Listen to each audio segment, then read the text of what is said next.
Mr. Platinum Man 1989 here, and he is so lazy that he's gonna do this video like this. He does not want to set it up. He does not want to axe his knees to hold it. He just wants to lay down and basically record it like this. Now, thank you for the feedback on the match that I had with my niece. It was a lot of fun working it, and you know, I like to have fun. That's what I like to do.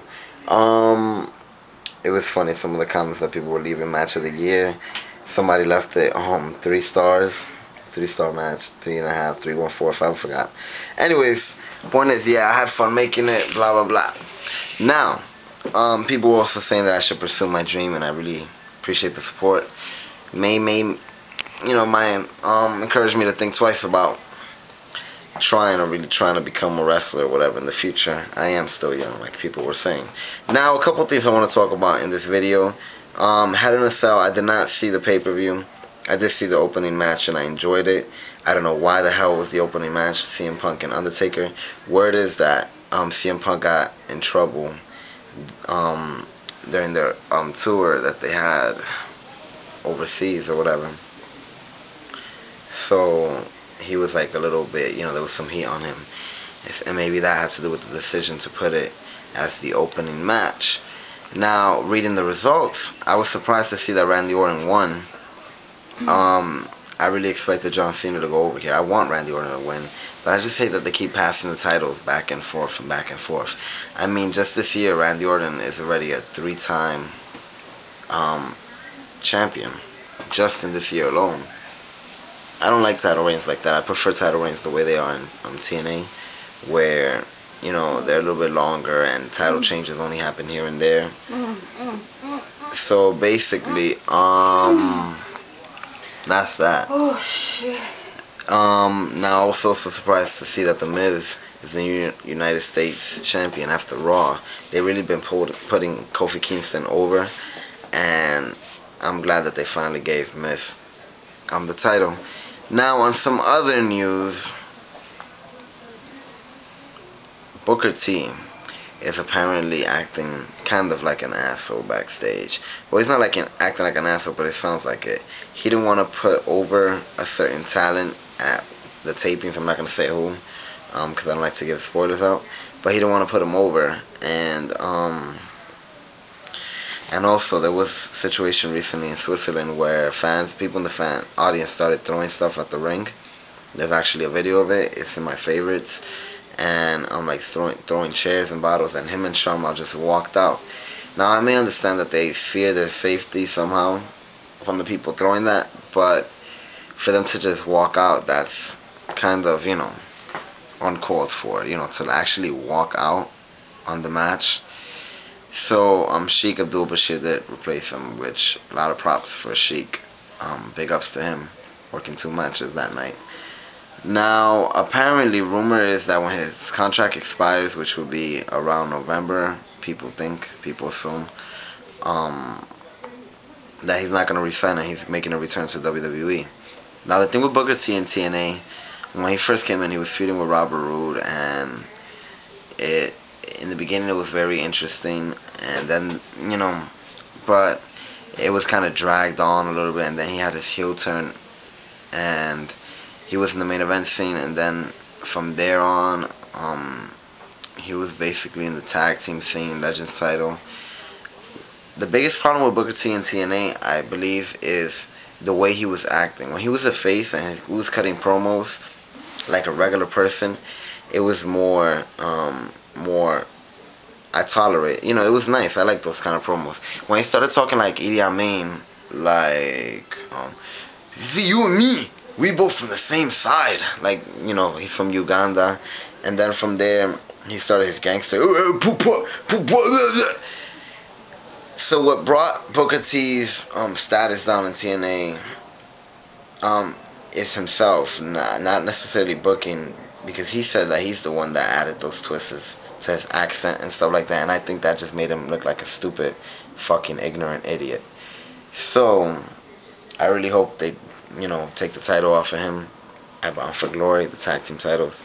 And if he wants to act like this, then fuck him. Go back to WWE. And hopefully WWE uses him better than they did when he was King Booker. because I think he could be an interesting mix into the main event scene. Maybe on ECW. I don't know. All I know is that I wouldn't mind seeing Booker T in WWE again if he's used properly. Now, what this means for Main Event Mafia, I do not know. Now, Ric Flair and Hulk Hogan, they're gonna do the Hulkamania tour in Australia. Now, these matches, I don't know what the in-ring quality will be like, but honestly, you know, both guys are pushing 60, or they are 60 already. But honestly, I would love to see a Ric Flair Hogan match even today. I really appreciate the work that they put into this business, and I wouldn't mind seeing that. Now, with that, I really do wish that there's some kind of DVD release of this, or they just make a reality show out of it, like, you know, like record and put it on DVD. Come on, somebody. It has a lot of potential. There's gonna be a Maga, Kennedy, you know, regular wrestlers like that, as well as Hulk Hogan and Ric Flair. Now, on other news, The Rock appeared in the 10th anniversary show SmackDown, and he was like, with no flaw, now that The Rock has tried SmackDown, maybe it's time that he guest hosts Raw. He said something like that, and then he said, and The Rock will be the best Raw host or whatever ever. So basically teasing that he will host Raw one day, and rumors are that it will happen in January, because he has a movie coming out that month. So I really look forward to that. I was hoping that it would happen November 16th in New York. I hope we get a good host, because this whole host thing, I really think that it's been like, I don't even know what to say, because I can't even say hit and miss, because I don't really like it overall. And last week with Al Sharpton, that was just fucking horrible. Excuse my language. Oh my god. Roethlisberger, I had more interest because I'm a football fan. So I have more interest with Roethlisberger because I'm a football fan. But Al Sharpton and these two girls from Next Entertainment Weekly that are hosting next week, I really don't care. I don't care. So, I'm going to Raw November. I don't know who the hell is going to be the host. I have no idea. And I really hope that they send it off on a high note. I hope when The Rock hosts is like a 3-hour Raw, and whenever he does host, that's the last host. That's it. After that host, nada, no more. Then focus on storylines, etc, etc, etc. And this Iron Man match between Randy Orton and John Cena, I really think it has strong potential. They just gotta really tell a really good story. And at the end, put Randy Orton so freaking over. Please, Randy Orton. John Cena doesn't gain anything from this at all. Randy Orton could win, and John Cena then goes to SmackDown, and then Randy Orton could continue to dominate against new opponents on Raw. Real quick note, which was, well, let me say, Undertaker being champion,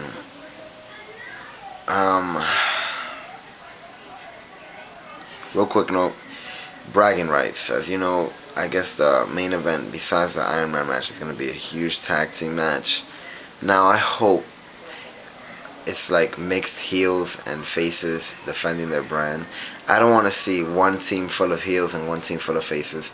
I really honestly want to see a bunch of heels on one side, a bunch of heels and faces on one side, and they look at each other like, look, I don't like you, but I'm going to work with you, because we have to fight these guys for bragging rights, you know, that type of shit. Excuse my language. And about TNA, this Thursday, do not miss Global Impact 2, which will be airing right after Impact, from 11 to 12. And also next week is going to be a 3-hour TNA Impact show, the send-off show before Bound for Glory. And Before the Glory, a special, is now available on DirecTV, I believe channel 101. Check for listings and stuff like that. They actually have it on TNA Wrestling's official page.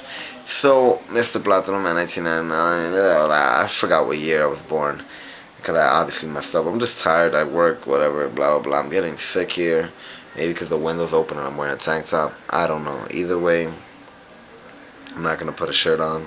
I'm not going to close the window, so I'll probably just continue to get sick while I play some Battlefield 1943, huh? Greatest game of all time? Yeah. Nah, Mr. Platinum Man 1989 out. Bang, bang, bang. Nah, I don't know what that was. Peace.